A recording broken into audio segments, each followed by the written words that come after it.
Hey guys, কি খবৰ আপোনালোকৰ? আশা কৰোঁ সকলো ভালে আছে। মই ভাবিলোঁ কি ডিচেম্বৰৰ এই লাষ্টৰ দিনকেইটা, বছৰৰ যিহেতু শেষৰ দিন, এই ব্লগ বনাওঁ বুলি। এয়া অফিচলৈ যাবলৈ ৰেডি, ভাত খাই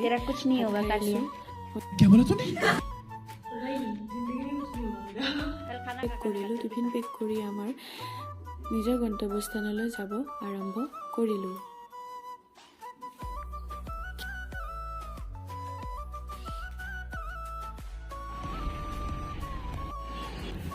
ৰাস্তাৰে গৈ থাকোঁতে কমলা দোকানীকেইটাকে চাই আমি জনালোঁ অফিচ আহি পালোঁ।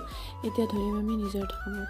গধূলি আহি ৰুম পালোঁহি দিনটোৰ শেষৰ মূৰত। আহি পেলাই ভণ্টিও আহিল লগতে। এয়া আমাৰ গধূলিৰ আহাৰ। এয়া কফি বস্তু লাল চাহ থাকে, हमको लगा तो कॉफ़ी बोल रहा है। আজিৰ দিনটো মোৰ এনেকুৱাকৈ পাৰ হ'ল।